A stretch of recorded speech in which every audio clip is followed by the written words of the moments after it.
CM Chandrababu తొలిసారిగా తూర్పుగోదావరి జిల్లా నిడదవోలులో పర్యటించనున్నారు. ఈ నెల 18న చంద్రబాబు పర్యటిస్తుండటంతో మంత్రి కందుల దుర్గేష్ ఏర్పాట్లను పర్యవేక్షిస్తున్నారు. ఇక పలు అభివృద్ధి కార్యక్రమాలకు సీఎం చంద్రబాబు శంకుస్థాపన కూడా చేయనున్నారు. ఏర్పాట్లపై కందుల దుర్గేష్తో ప్రైమ్ 9 ప్రతినిధి శ్రీరామూర్తి ఫేస్ టు ఫేస్ ఇప్పుడు చూద్దాం. ముఖ్యమంత్రి చంద్రబాబు నాయుడు ఈ నెల 18వ తేదీన నిడదోలు నియోజకవర్గంలో పర్యటిస్తున్నారు. తొలిసారిగా చంద్రబాబు నాయుడు నిడదోలు రాబోతున్న నేపథ్యంలో ఇక్కడ చాలా వేగంగా ఏర్పాట్లు జరుగుతున్నాయి. ఈ సందర్భంగా అనేక అభివృద్ధి పనులకి కూడా చంద్రబాబు నాయుడు శంకుస్థాపన చేయనున్నారు. ఏదైతే రాష్ట్ర పర్యాటక సాంస్కృతిక శాఖ మంత్రి కందుల దుర్గేష్ సొంత నియోజకవర్గం కావడంతో ఇక్కడ చాలా ప్రతిష్టాత్మకంగా సీఎం చంద్రబాబు పర్యటన ఏర్పాట్లు చేస్తున్నారు. ఇప్పుడు మనతో మంత్రి దుర్గేష్ గారు ఉన్నారు. చెప్పండి, ఏ విధంగా ఏర్పాట్లు జరుగుతున్నాయి, వచ్చిన తర్వాత ఎలాంటి కార్యక్రమాలు కొనసాగుతున్నాయి, ఎన్ని అభివృద్ధి పనులు ప్రారంభం కానీ శంకుస్థాపన కానీ చేయనున్నారు? కూటమి ప్రభుత్వం ఏర్పడిన తర్వాత మొట్టమొదటిసారిగా ముఖ్యమంత్రి చంద్రబాబు నాయుడు గారు నిడదవోలు నియోజకవర్గాన్ని పర్యటిస్తున్నారు.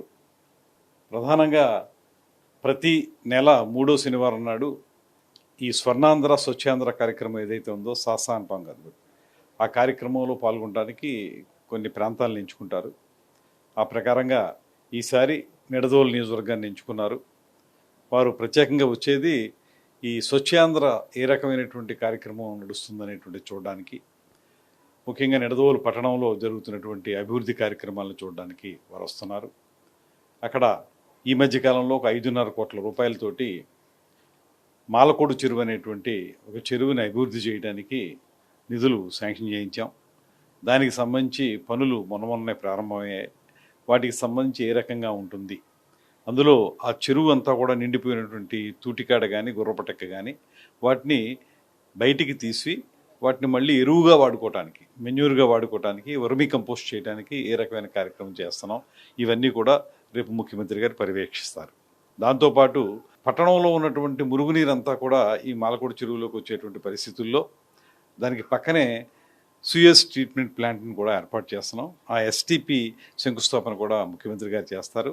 ఏదైతే మురుగునీరు వస్తుందో దాన్ని ఈ ఎస్టీపీలో శుద్ధి చేసి తిరిగి మళ్ళీ మాలకోడు చెరువులో వేసి దాని చుట్టూ వాకింగ్ ట్రాక్ కూడా ఏర్పాటు చేయటం, అదేవిధంగా చెరువుని సుందరీకరించడం, ఇలాంటి కార్యక్రమాలన్నీ కూడా ఇందులో పొందుపరచబడి ఉన్నాయి కనుక ఇది స్వచ్ఛాంధ్ర స్వర్ణాంధ్ర కార్యక్రమానికి ఒక అద్భుతమైనటువంటి కార్యక్రమంగా చెప్పబడుతుంది. చుట్టుపక్కల ఉన్నటువంటి వాకర్స్ కానీ, అదేవిధంగా ఇతరత్ర గృహస్థులు ఎవరైతే ఉన్నారో అపార్ట్మెంట్లో వాటిల్లో వాళ్ళందరూ కూడా ఇది దుర్గంధభరితంగా ఉంది ఇప్పటి వరకు, దీని ఇప్పుడు బాగా తయారు చేస్తున్నారు. ఇది మాకు అన్ని రకాలుగా ఉపయోగపడుతుంది, ఆరోగ్యానికి ఉపయోగపడుతుంది, పర్యావరణానికి ఉపయోగపడుతుంది, అదేవిధంగా వ్యాయామం చేసుకోవడానికి కూడా ఉపయోగపడుతుంది. దాంతోపాటు ఇందులో మరొక కార్యక్రమం చిన్నపిల్లలు ఆడుకోవడానికి కూడా ఒక ఆట స్థలాన్ని, వారికి అవసరమైనటువంటి ఆట సామగ్రిని కూడా ఏర్పాటు చేస్తున్నాం. ఇవన్నీ కూడా మొత్తంగా చూసుకుంటే ఒక కాంప్రహెన్సివ్ ప్రోగ్రామ్గా దీన్ని తయారు చేస్తున్నాం కనుక దీన్ని ముఖ్యమంత్రి గారు వచ్చి పర్యవేక్షిస్తే అది మాకు చాలా బలాన్ని ఇస్తుంది. తద్వారా సాసా ప్రోగ్రామ్కి ఒక అర్థం ఏర్పడుతుంది అనేటువంటి. ఈ సందర్భంగా సభ ఏర్పాట్లు ఎలా జరుగుతున్నాయి, ఎంతమంది సభగా హాజరవుతారు అంటారు? అసలు ప్రోగ్రాము ఎన్ని గంటలకు వస్తారు, ఎన్ని గంటలకి? ఉదయం 11:15 వారు హెలిప్యాడ్లో దిగుతారు. అక్కడి నుంచి ఈ చెరువు దగ్గరికి వచ్చి చెరువు దగ్గర కార్యక్రమాలను చూసి ప్రజావేదిక ఉంటుంది. ప్రజావేదికలో అందరూ నియోజకవర్గంలో ఉన్నటువంటి ప్రజానీకం అందరూ కూడా పార్టిసిపేట్ చేస్తారు. వారందరినీ ఉద్దేశించి అసలు స్వచ్ఛాంధ్ర కార్యక్రమం, స్వర్ణాంధ్ర కార్యక్రమాన్ని ఏ రకంగా ముందుకు తీసుకెళ్తున్నాం అనే విషయంలో దిశానిర్దేశం చేయడం జరుగుతుంది ముఖ్యమంత్రి గారు. ఆ తర్వాత క్యాండిడ్ వాక్ కూడా జరుగుద్ది. అక్కడ స్థానికంగా ఉన్నటువంటి ఎవరైతే స్థానికులు ఉంటారో లేకపోతే వాకర్స్ క్లబ్ వారు ఉంటారో వారితోటి క్యాండిడ్గా మాట్లాడుకుంటూ వెళ్తారు. ఆయన అవన్నీ విషయాలు తెలుసుకుంటారు.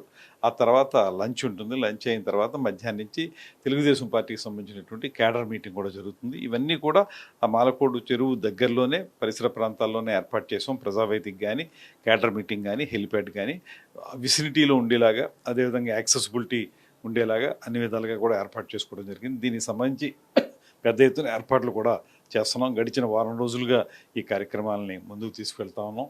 దాంతోపాటు ఇదే సమయంలో అక్కడ పార్లమెంట్లో కూడా మహిళా బిల్లు, అదేవిధంగా డీలిమిటేషన్ ఇవన్నీ కూడా జరుగుతున్నాయి కనుక ముఖ్యమంత్రి గారు ఇక్కడికి రావడం అనేటువంటిది ఒక గొప్ప సంఘటనగా ఉంటుంది. ఎందుకంటే అదే సమయంలో అక్కడ నిర్ణయాలు జరుగుతూ ఉంటాయి, ఇక్కడ ముఖ్యమంత్రి గారు ఉంటారు. ఇవన్నీ చూస్తే మనకి మంచి శుభవార్తలు వినే సమయం కూడాను. అదే సందర్భంలో నిడదవోలు నియోజకవర్గానికి అభివృద్ధి జరగడానికి అవకాశమైనటువంటి కార్యక్రమం కూడా అంటే ఉంటుంది. ఈ మహిళా బిల్లు ఆమోదం అలాగే లిమిట్స్ సంబంధించి కూడా చెప్తున్నారు. ఈ మహిళా బిల్లు ఆమోదం నేపథ్యంలో ఆ రోజున ఏమైనా ప్రత్యేకమైన కార్యక్రమం ఏమైనా పెడుతున్నారు? అది మహిళా బిల్ అనేటువంటిది అక్కడ జరుగుతుంది, ఆ తర్వాత జరిగే పరిణామాలు తర్వాత మనకి తెలుస్తాయి. కానీ మేము నిడదవోలుకి కొన్ని అపరిష్కృతంగా ఉండిపోయినటువంటి అంశాలు కొన్ని ఉన్నాయి. వాటిని ముఖ్యమంత్రి గారిని రిక్వెస్ట్ చేయడం జరుగుతుంది. రేపొద్దున మాధవరం కంసాలపాలెం మధ్యలో అంటే తాడేపల్లిగూడానికి నిడదవోలు నియోజకవర్గానికి అనుసంధానంగా ఉన్నటువంటి ఒక బ్రిడ్జి కూలిపోయి చాలా కాలం అయింది. దాని మీద కొంత ఒక ప్రయత్నం చేసి ముఖ్యమంత్రి గారి దృష్టికి తీసుకురావద్దామని, అదేవిధంగా మనం ఇక్కడి నుంచి వెళ్ళేటప్పుడు సమిశ్రగూడు నుంచి నిడదవోలుకు వెళ్ళే ఆ కనెక్షన్ హేవలాక్ బ్రిడ్జ్ ఉంది. హేవలాక్ బ్రిడ్జ్ కూడా పాత పడిపోయింది. దాన్ని ఒక 2-వే బ్రిడ్జ్గా తయారు చేయడానికి కూడా వారిని రిక్వెస్ట్ చేయాలని అనుకుంటా ఉన్నాం. అలాగా 100 పడకల ఆసుపత్రిగా ఇప్పుడు ఉన్నటువంటి 30 పడకల ఆసుపత్రిని పెంచాలనేటువంటి మాట కూడా చాలా కాలంగా అడుగుతున్నాం. ఇవన్నీ కూడా ముఖ్యమంత్రి గారికి విన్నవించుకుంటాం.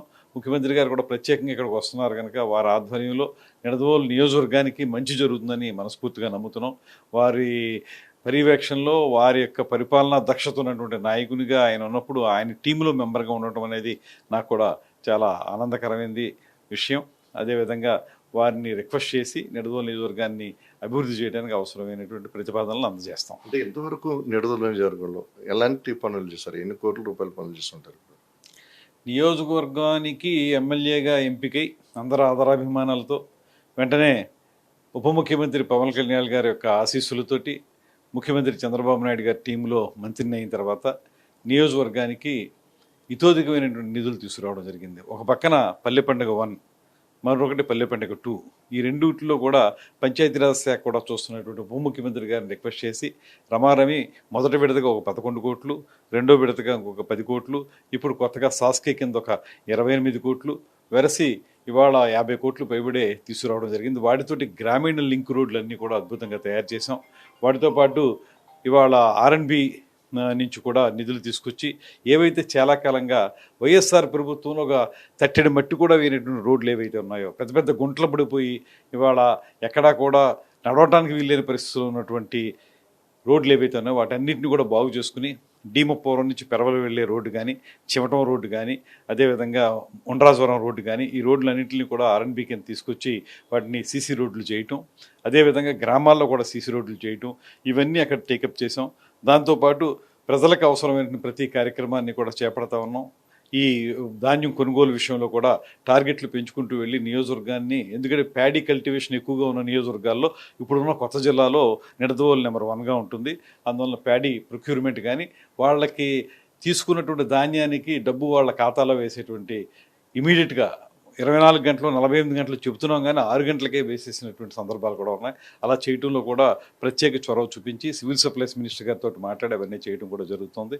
అదేవిధంగా పట్టణంలోకి వచ్చేటప్పటికి రమారమి నిడదవోలు పట్టణ అభివృద్ధికి ఏ రకమైన నిధులు అయితే కానివ్వండి మొత్తంగా 150 కోట్ల రూపాయలు తీసుకురావడం జరిగింది. వాటితో నిడదవోలు పట్టణాన్ని కూడా అభివృద్ధి చేస్తున్నాం. 60 సంవత్సరాల రజతోత్సవం కూడా జరిగింది. ఆ సందర్భంగా కూడా పెద్దగా అభివృద్ధి చేసి గతంలో ఎన్నడూ లేని విధంగా నిడదవోలు నియోజకవర్గాన్ని సర్వతోముఖంగా అభివృద్ధి చేయడానికి చేస్తున్న ప్రయత్నంలో ఇవాళ ముఖ్యమంత్రి గారి యొక్క రాక మా అందరికీ ఆనందం కలిగిస్తుంది. కారణం వారి నోటి ద్వారా దిశానిర్దేశం పొందడంతో పాటు మరో పక్కన అభివృద్ధికి సంబంధించినటువంటి కొన్ని శాంక్షన్స్ చేస్తే నిడదవోలు నియోజకవర్గం ప్రజల తరపున అందరి తరపున కూడా వారి కృతజ్ఞతలు తెలియజేసుకుంటాం అనేటువంటి మాటను తెలియజేస్తాం. ఇది మంత్రి కందుల దుర్గేష్ గారు చెప్తున్నది. ఏదైతే ఈ నెల 18న ముఖ్యమంత్రి చంద్రబాబు నాయుడు పర్యటన విజయవంతం చేయాలని చెప్పి ప్రజలకు విజ్ఞప్తి చేస్తున్నారు. ఇప్పటికే 200 కోట్ల రూపాయలతోటి నియోజకవర్గంలో పట్టణ ప్రాంతంలో, గ్రామీణ ప్రాంతంలో రహదారులు, ఇతర అభివృద్ధి పనులు చేపట్టామని చెప్పి చెప్తున్నారు. ముఖ్యమంత్రి రాకతోటి మరికొన్ని అభివృద్ధి పనులకి శంకుస్థాపన చేసేందుకు, అభివృద్ధి చేసేందుకు కూడా కొన్ని నిధులు శాంక్షన్ అవుతాయని ఆశాభావంతో ఉన్నట్టుగా కూడా దుర్గేష్ గారు చెప్తున్నారు. కెమెరామెన్ నానితో శ్రీరామూర్తి, ప్రవీణ్ న్యూస్, రాజమండ్రి నుంచి.